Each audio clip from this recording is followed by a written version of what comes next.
A Vicente Albornoz, a quien acudimos cuando siempre hay este tipo de temas a propósito de esta consulta del Yasuní y que reiteradamente escucho, leo, el hecho de mantener el petróleo en el subsuelo eh, nos podría, no digo privar, pero sí de no utilizar aproximadamente 1.200 millones. No sé si sean millones más, millones menos, para eso lo tenemos a Vicente en este momento. Y además de eso, a mí me llama la atención particularmente que las provincias de Orellana y Sucumbíos, donde se encuentran ubicados el bloque 43 del ITT, denominado Ispingo, Tambococha, Tiputini, por sus siglas, pues mayoritariamente, no mayoritariamente, pero en todo caso, gana el no. Entonces, contradicciones. Vicente, ¿qué tal? Buenos días. Muy buenos días, Enrique, qué gusto estar aquí.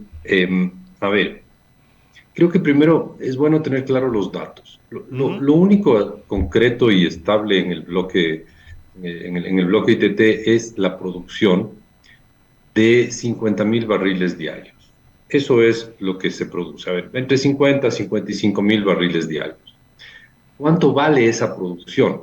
Eso depende de el precio del petróleo. El año pasado, al precio que se vendió ese petróleo no es el petróleo más fino del país, Uh -huh. no es el de mejor calidad, por lo tanto no se vendió a un precio tan caro, pero el año pasado se vendió al precio en que se vendió el año 2022. Eso generó 1.600 millones de dólares Wow.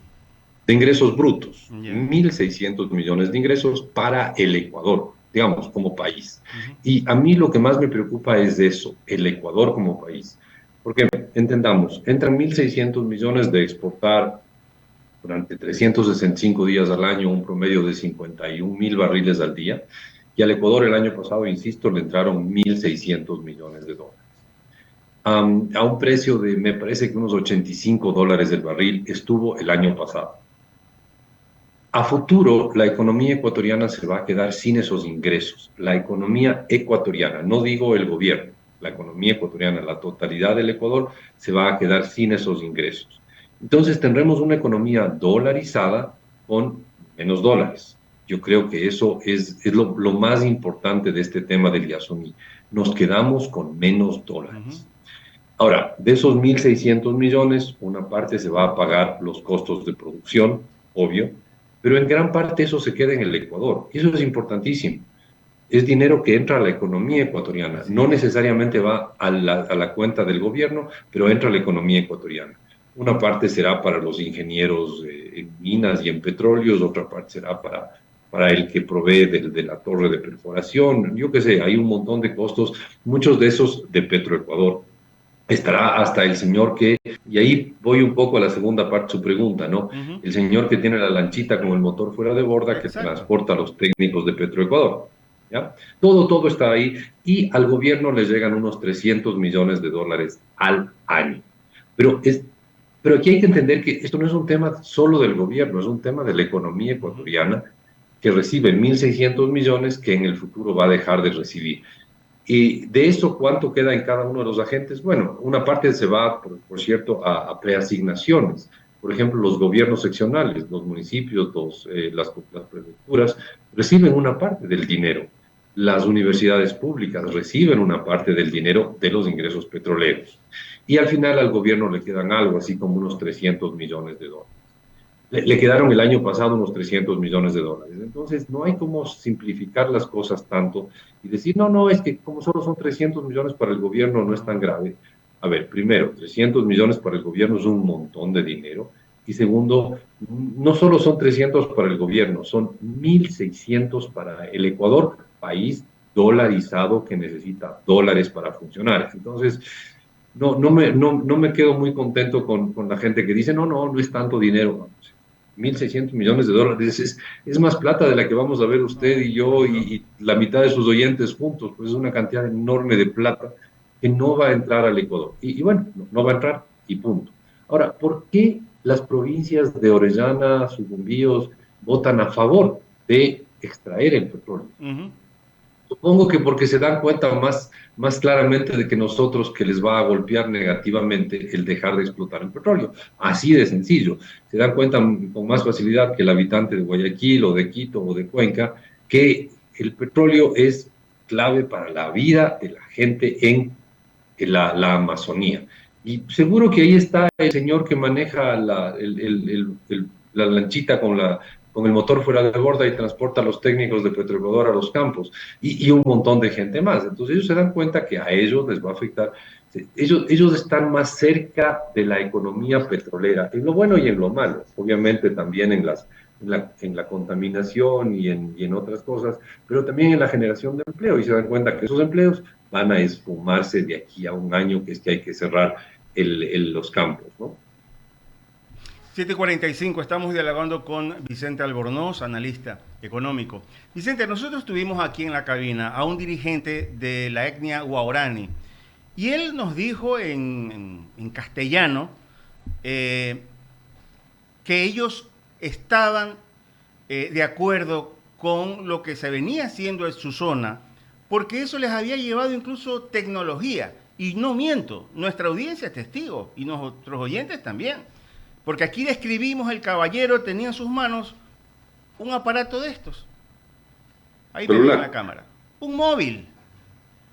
Y una de las preguntas fue que gracias, dice, a toda esta explotación, llegaron a ellos recursos, llegaron otro tipo de aportes que no lo habían visto. E incluso nos hablaba de la tecnología como tal. Me preocupa, Vicente, cómo se cubre esta brecha fiscal de 1.600 millones de dólares de acuerdo a sus cálculos. A ver, primero, no es una brecha fiscal, es una brecha externa. Okay. Es importantísimo esa diferencia. Perfecto. Del exterior al país dejan de entrarle 1.600 millones. Y no es mi cálculo, o sea, son los números, son 51.000 barriles diarios por $89 por 365 días. Es una multiplicación, no es una interpretación mía, son los números. La brecha fiscal son unos 300, que es lo que les llega al gobierno de estos 1.600 millones, ¿ya? No, pues eso no se va a cubrir, no se va a cubrir, punto. No hay manera de cubrir eso. Eso es producción, es riqueza que deja de existir. Y probablemente al Guaorani que usted entrevistó, ¿sí?, de aquí a un año ya no le renueven la torre del celular, porque una cosa es que el señor se haya podido comprar un aparato celular, y otra cosa es que hay ahí una retransmisora de señal de celular. Yo no sé si es que a las compañías de celulares les conviene o no tener esa torre de transmisión de celulares si no hay suficientes clientes, pues, y si es que se retira toda la gente de Petroecuador, va a haber muy pocos clientes, probablemente se quede con el celular, pero sin la señal, lo cual me parece una tragedia, y entiendo perfectamente que este señor que usted ha entrevistado haya votado a favor de seguir explotando el Yasuní. ¿Sí? Pero, a ver, ¿cómo le digo esto? Creo que estamos llorando sobre la leche derramada, ¿no? Ya es un hecho que no va a existir el Yasuní, ya los ecuatorianos nos pegamos el tiro en el pie. Ya el 60% de los ecuatorianos dijeron que no querían tener la explotación de petróleo en el Yasuní. Estoy seguro que el 99.9% de ellos no visitaron el Yasuní nunca en su vida. Yo tampoco he visitado el Yasuní nunca en mi vida, pero tomamos una decisión sobre un sitio que no conocemos y ya no hay nada que hacer. Ya hay que adaptarnos a un mundo en el que el Ecuador no tendrá el Yasuní. ¿Qué significa eso? Hay varias opciones. La primera es que el gobierno cobre más impuestos, lo más impopular de este mundo, ¿no? Lo segundo más impopular de este mundo. La segunda es que el gobierno reduzca el gasto, la tercera cosa más impopular de este mundo. Y la tercera cosa es lo más impopular del mundo, que es que suba los precios de los combustibles. Hay que adaptarse a un Ecuador con menos dólares y un gobierno con menos plata. Hay que ir a un país en el que el gobierno tiene que ser más chiquito y la economía del país tiene que ser más chiquita. O sea, la economía del país se va a achicar en 1.600 millones y la economía del gobierno se va a achicar en 300 millones. Hay que adaptarnos a eso, ya sea por nosotros tener una economía más chiquita, por el gobierno gastar menos o por el gobierno cobrar más, lo cual achica nuestra economía, obviamente. No, y recuerdo perfectamente que la última vez que sostuvimos un diálogo, usted utilizó esa palabra achicar. Sí, efectivamente, nos va a tocar achicar. Ahora, el 1 de octubre, y de acuerdo al calendario electoral, segundo debate. Bueno, que nos digan entonces los candidatos cómo lo van a hacer. Si vamos a No, dejar de percibir esa cantidad. no, no nos van a decir, a ver, estoy de acuerdo con usted, sería ideal que los candidatos nos digan, pero no nos van a decir, porque ninguno va a ser tan torpe políticamente hablando. Bueno, supongo que ninguno va a ser tan torpe políticamente hablando de decir lo que usted y yo hemos dicho en este programa, ¿no? Ujú. Eh, Porque en este caso usted está de periodista y yo estoy de opinólogo, ninguno de los dos está de candidato. Así es. Eso es lo relevante. Nadie va a decir, ¿sabe qué? En base a lo que hicieron ustedes, queridos compatriotas, hay que ajustarnos el cinturón. Ustedes el 20 de agosto votaron por reducir el tamaño de la economía, por lo tanto, queridos compatriotas, para llevar adelante la decisión de ustedes de achicar la economía, hay que ajustar el cinturón. Eso podemos decirlo usted y yo que no somos candidatos, eh, pero ninguno de los candidatos va a decir eso. Ambos van a decir que no, que sí es manejable, que no se preocupen, que vamos a encontrar la manera de manejar esta reducción de ingresos. Eso van a decir, porque eso es lo políticamente más vendedor. Ujú. Ninguno va a cometer la tontería de decir, sí, sí, vamos a achicar el gasto público, vamos a subir impuestos y vamos a subir los combustibles. No van a ser tan suicidas políticamente, pero en el fondo deben estar informados de lo que significa esto. Yo no perdería el tiempo preguntándoles, porque cuando uno pregunta ciertas cosas a los políticos, sabe que no le van a decir la verdad. ¿Para qué? ¿Para qué exponerse a que le digan verdades a medias o mentiras? Mejor preguntarles otras cosas a los políticos. Yo simplemente no perdería el tiempo preguntando este tema. Correcto, Vicente. Una más para concluir. Eh, la verdad, o sea, nos identifican como país petrolero. Es verdad, el petróleo está ahí en la tierra. No le hemos sabido producir la tecnología en otros países, en Perú, en Brasil. eh, Avanza de forma acelerada. Veía el caso de Perú, hay una compañía francesa, Perenco, hablan de la extracción horizontal. Y se comenta que si Ecuador no se decide seguir produciendo o extrayendo, entonces vendrá la compañía francesa radicada en el Perú y entonces sacarán el petróleo y lo llevarán hacia ese sector. Entonces, es una serie de puntos, Vicente, que en verdad nos preguntamos como ecuatorianos, bueno, ¿hacia dónde va el país? Definitivamente, tenemos, dije hace un instante, esta marca de país petrolero, pero tenemos ahí, como alguien también señalaba, somos una especie de pobre sentado en una montaña de oro. Es así, Vicente, con esa reflexión lo dejo para concluir esta entrevista. Creo que una de las características de los ecuatorianos y del Ecuador es que no valoramos la producción. Eh, no nos parece que producir más es una prioridad enorme. No le vemos al crecer lo producido en el país como, como un tema central, porque es importante que produzcamos más. No lo vemos así, o al menos la abrumadora mayoría de la opinión pública no ve así a la producción como algo clave. Y por ejemplo, ahí está el ejemplo del Yasuní. O sea, es más importante cuidar un espacio de naturaleza que estaba siendo bastante bien cuidado, con bastante buena tecnología. Es más importante cuidar eso o mantener una producción de petróleo un poco más alta. Pues nos vamos por cuidar la naturaleza. Ok, esa es la visión, pero entendamos que eso significa que vamos a tener una economía más chiquita. Y si es que uno ve cosas que han pasado que han ocurrido en el pasado, no sé, voy a retroceder 50 años o 60 años en la historia. Si vemos la reforma tributaria, perdón, no, la reforma agraria que se dio en los años 60 y 70 en el Ecuador, fue una reforma para dar más justicia, sí, posiblemente, pero que nunca priorizó lo que es producción. Tuvimos un país, por lo tanto, más justo, más equitativo, pero menos productivo.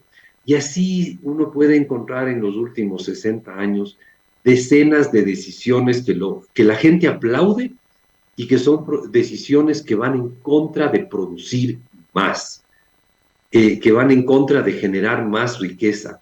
No sé si es que es un tema de que la riqueza, cuando no es mía, mía, mía, nos da envidia y por lo tanto prefiero que no exista a que sea de otro.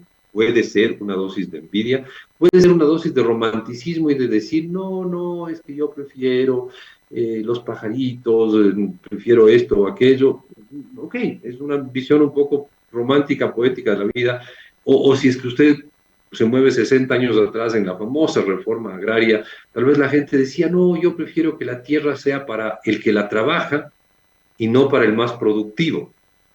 En serio, la gente prefiere cosas, frases bonitas como la tierra para el que lo trabaja, en lugar de frases muy pragmáticas, dignas de un economista, que sea la tierra para el más productivo. Creo que ese es un problema serio cultural de los ecuatorianos, el no valorar la importancia de la producción y la generación de riqueza. Quizás el haber tenido tantas rentas petroleras que nos han vuelto la vida fácil, que nos han dado combustibles baratos, que nos han dado un gobierno grande que se financia por petróleo, nos han hecho creer que pues el dinero está ahí, la riqueza viene por sí sola y es cuestión de estar sentado cómodamente y esperar que le lluevan a uno las riquezas. Quizás va por ahí la explicación. Afortunadamente soy economista y no soy un científico de temas culturales, porque eso sí es complicado en este país. Concuerdo con usted. Pragmatismo, tecnicismo por sobre el romanticismo. Gracias Vicente Albornoz por habernos acompañado en este espacio y bueno, desearle un buen fin de semana. Lo mismo para ustedes, un abrazo ahí 99. Muchas gracias. Vicente Albornoz, analista económico, nos acompañó hace un momento, bien, y bueno, sacaremos conclusiones, pero en todo caso ustedes saquen las conclusiones. Quien no admite conclusiones es nuestro compañero Ramiro Cepeda, quien se encuentra ya con nosotros en cabina. ¿Cómo estás, Ramiro? Buenos días. Bueno, buenos días, cuando son las 7:57 de la mañana de este